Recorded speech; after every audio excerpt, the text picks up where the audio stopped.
হঠাৎ করেই শহর থেকে গ্রামে এসেছে আরিফ। নতুন পরিবেশে এসে তার রাতে ঘুম হচ্ছিল না। শুয়ে শুয়ে সে ভাবতে লাগলো কখন ভোর হবে।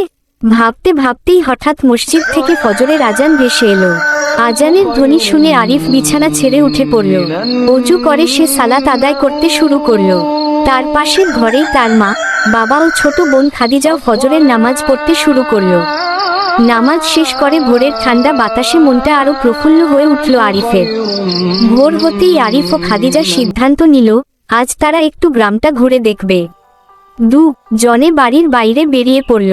একটু এগোতেই দেখে পাশের বাড়ির করিম চাচা গরু নিয়ে মাঠের দিকে যাচ্ছেন।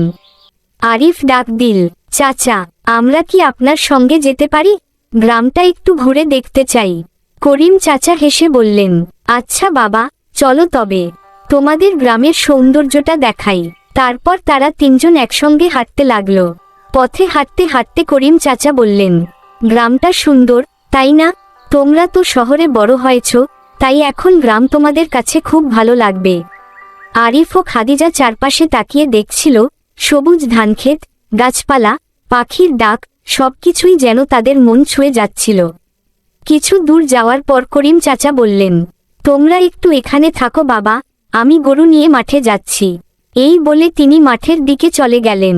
আরিফ আর খাদিজা তখনও গ্রামটা ঘুরে দেখতে থাকে। কিছুক্ষণ পর তাদের দেখা হলো রফিক আঙ্কেলের সঙ্গে।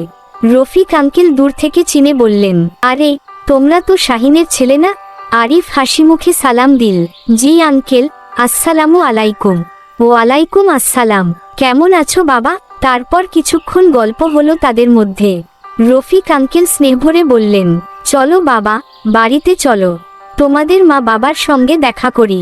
আরিফ আর খাদিজা আনন্দে রফিক আঙ্কেলের সঙ্গে বাড়ির পথে রওনা দিল। গ্রামের সেই ভোরে তাদের মন ভরে গেল এক নতুন প্রশান্তিতে।